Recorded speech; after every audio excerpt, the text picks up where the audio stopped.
tasting and nosing whiskey, and you're having trouble getting past or getting more than just those couple of sort of big, obvious notes on the nose, on the palate. You're looking around going, where's everybody getting all these other sort of flavor notes that you're seeing in reviews or in videos on YouTube? You've come to the right place. I'm going to share with you today my very easy sort of number one trick of the trade tip to expand what you are picking up when you're going through the process of tasting, nosing whiskey right now. My whiskey journey has taken me to Scotland and back.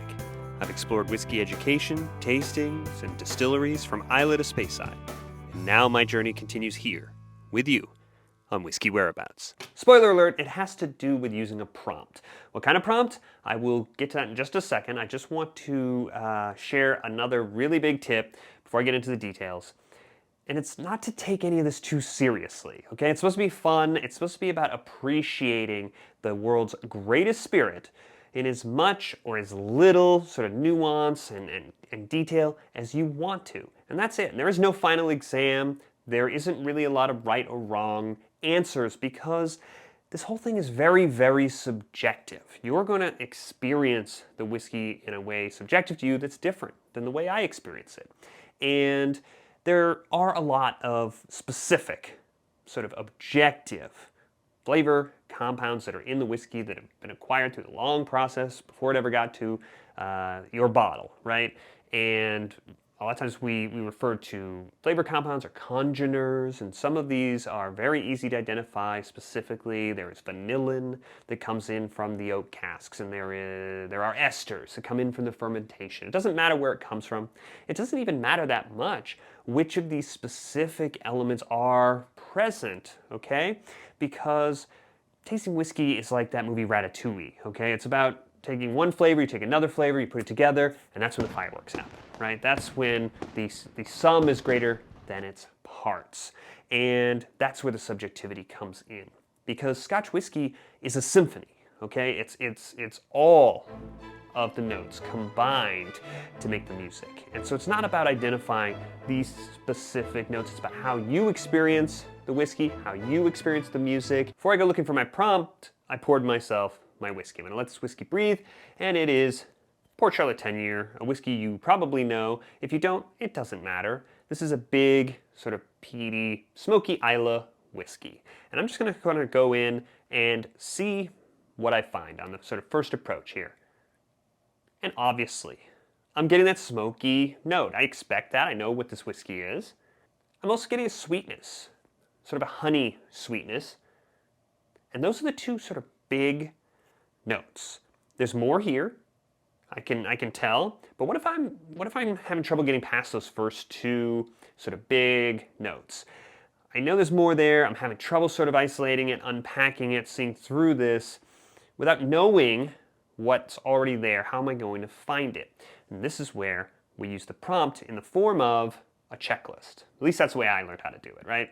So the easiest prompt you're going to find is you just pull up your phone and go to Google Images and you search for Scotch Whiskey Wheel. And you are going to get a ton of whiskey wheels. There's all different ones. Doesn't matter. Doesn't matter which one you choose, whichever one you like. The Scotch Whiskey Wheel dates back to the 1970s. It was refined in the early 1990s by Charles MacLean.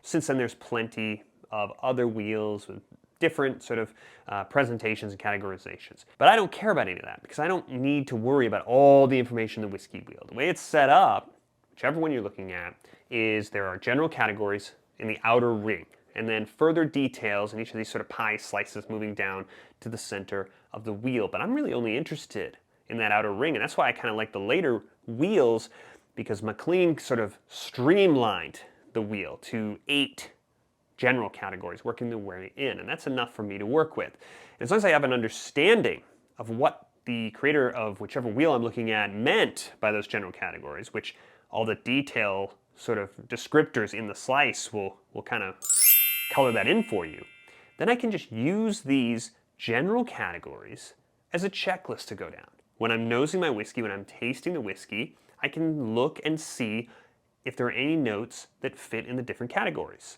So I set out a little checklist for my tasting, and I sort of combined a couple descriptors and a couple categories from different wheels. So I'm just going to kind of go down the checklist as I nose the whiskey.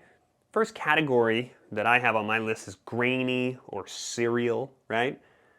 And sure enough, now that I'm looking for it, I'm seeing past those other notes, and there's definitely sort of a barley grain note in this mix. I'm able to isolate that note or that section of the orchestra now that I'm looking for it. What's the next category I have on the list? Fruit. There's lots of fruits, right? There's sort of tropical fruits and citrus fruit and orchard fruit and stone fruit. So I'm going to kind of cycle through them and look for different, because they're going to present differently. This is a big category.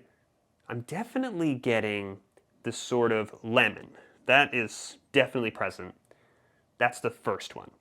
But there's something else. As I'm cycling through, not just citrus fruit, yeah, I'm getting something a little bit more tropical. Not really sour. It's more like a banana, right? Definitely there. Definitely getting those couple of fruit notes. The next category is fragrant. Sometimes it's floral. I'm not getting a lot of that here. A lot of common whiskey notes, not in this one. Next category is the peat or peated. Obviously, that was the first big note. We know that's there. Next, we talk about sulfur. Sometimes you'll hear them talk about it as off, right? Sulfur's not always off. Yeah, it can be burnt rubber, rotten eggs. This is not a very sulfury nose. Bruichladdich has some pretty tall stills for Islay. It's not a very sulfury nose. I wouldn't say I'm getting any notes looking there. And grassy is another sort of note to look for. I'm not getting a lot of that. The last couple categories that I'm going to go through come from the maturation process, come from the casks. And the first of these is wood. And one of the, in addition to just straight up oak, one of the most common notes you're going to get from wood cask is vanilla, right? That oak cask is going to give that vanilla, and it's here. Distinctive from that honey sweet I had before, now it's a vanilla. And the last of these you'll see often is sometimes described as like just straight up wine cask. We age Scotch whiskey or finish Scotch whiskey often in wine cask. This is where you might want to unpack all those sort of obvious sherry notes if you've got a sherried whiskey. We don't here, but we do have a whiskey that was matured in bourbon and then has some French wine casks in the vatting. So when I sort of go through French wine casks, I usually expect a sort of a dark red sort of fruit. You don't need to know that. You can look on your wheel and see how they describe it. And here I am getting that. I'm getting another sort of alternate fruit sweet that we haven't covered yet.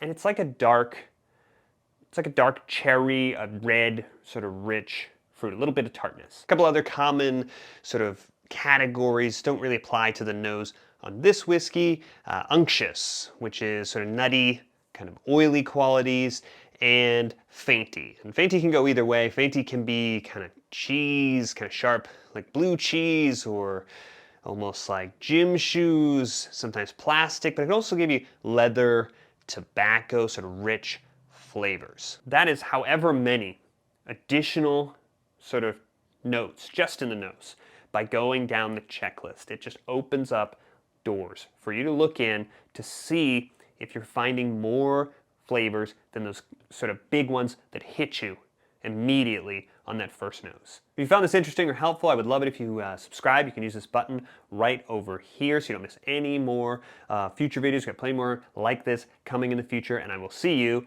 at the next one.